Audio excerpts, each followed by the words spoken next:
Welcome to Stories Podcast. I'm your host, Amanda Weldin. Today's story is The Emperor's Seeds, an adaptation of the ancient Asian folktale by Daniel Hinds. Thanks. Enjoy the episode. The Emperor's Seeds. A long time ago, during one of the forgotten dynasties of India, an emperor was growing very old. His legs creaked when he walked. His hair was as pale as a piece of paper. Every breath he took seemed to rustle around in his chest like the wind through an ashoka tree.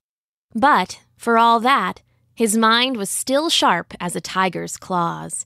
His wit and wisdom were the pride of the empire, envied far and wide. So, it was up to him to solve a very big problem. He had no kids, which meant he had no princes or princesses, which meant he had no one to rule after he was gone. It was the biggest worry of the emperor and his people. He was, after all, very old. So the emperor sat and stroked his luxuriant white beard, as he always did when he was deep in thought.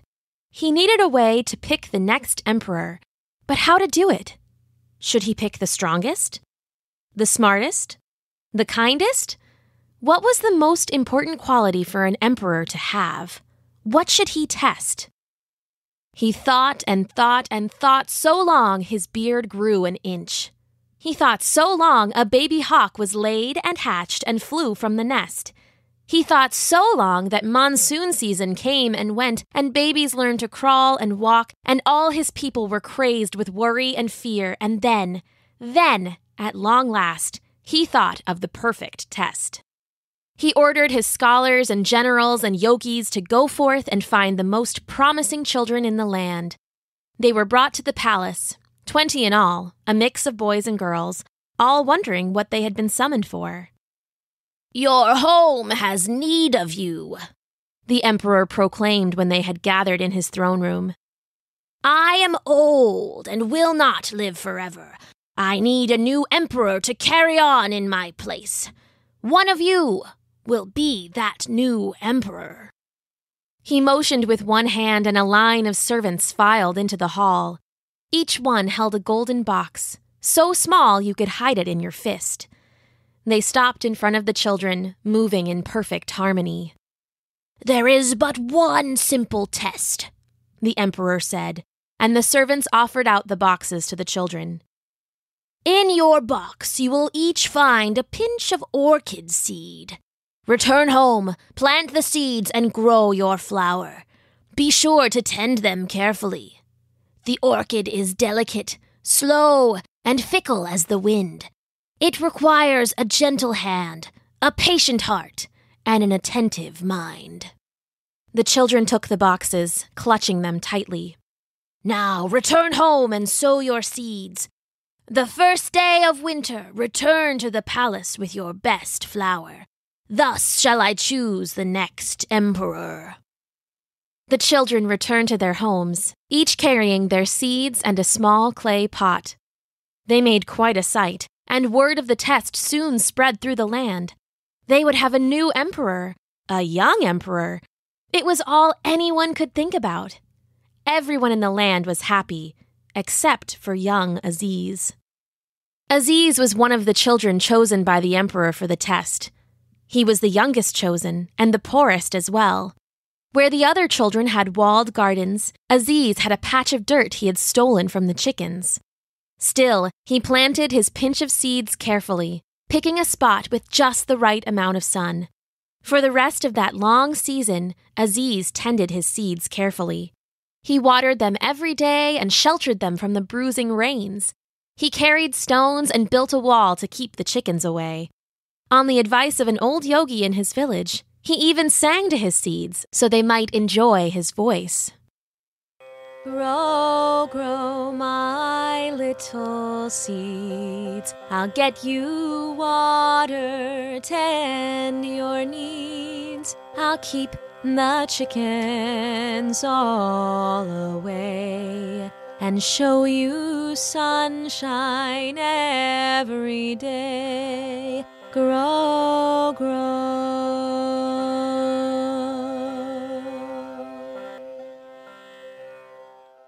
Truly, Aziz was as gentle and patient and attentive as anyone could hope to be, but nothing seemed to be growing. Worried he had been lax, Aziz tried even harder. He barely ate. He barely slept. He devoted all his days to the growth of his seeds so that he might prove himself worthy of being emperor. And at the end of his long efforts, still, nothing grew.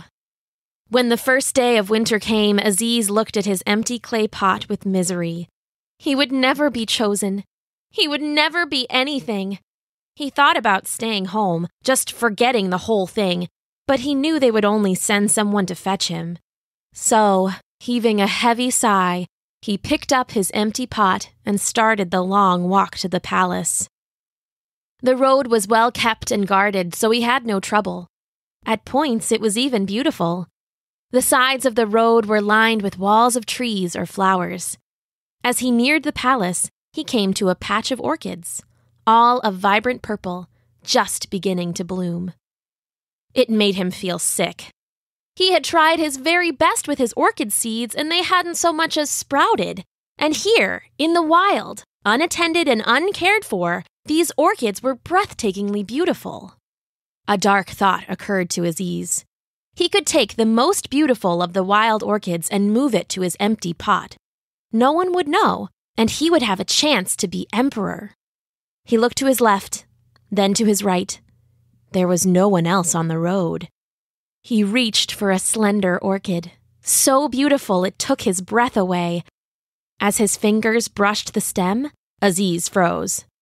This was wrong, he realized. It was cheating. If he couldn't grow an orchid with the emperor's seeds, then he didn't deserve to rule a garden, never mind the whole empire. He sighed sadly, letting his hand fall. It was hard, but Aziz knew in his heart he was doing the right thing. Empty bucket hanging loosely in his grip, he continued on to the palace. When he arrived, he was ushered into the throne room. Unlike last time, it was full of people. Thousands had packed themselves into the giant chamber, all eager to witness history. Most of the other children were already there as well, and the rest arrived soon after. Before long, all 20 were standing in a row. In front of each child was their clay pot.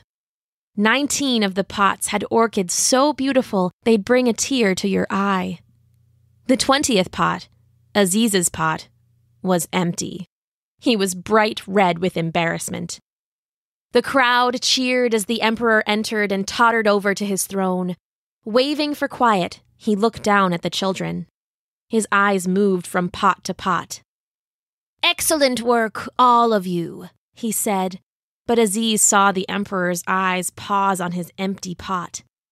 "And now, I shall choose the new emperor. But first, I need to tell you the true nature of the test." The crowd fell silent.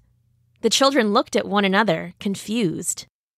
"As you know, each of these children was given a pinch of healthy seeds, or so they thought. In reality, the seeds had been boiled, sterile, and would never grow, no matter what was done to them." Aziz looked up, eyes wide. Could it be?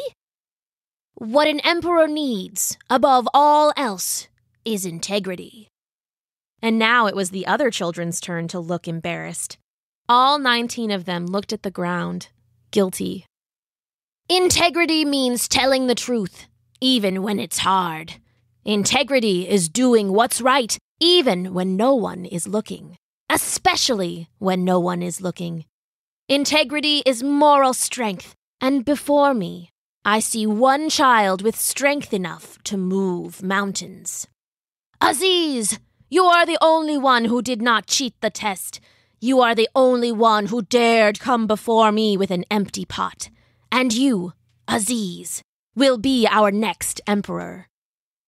The crowd roared, and Aziz felt himself being swept up and paraded around the room. They chanted his name. He had become the emperor after all. And all these long years later, all over the world, people still tell the tale of Aziz the Honest and the emperor's seeds. The end.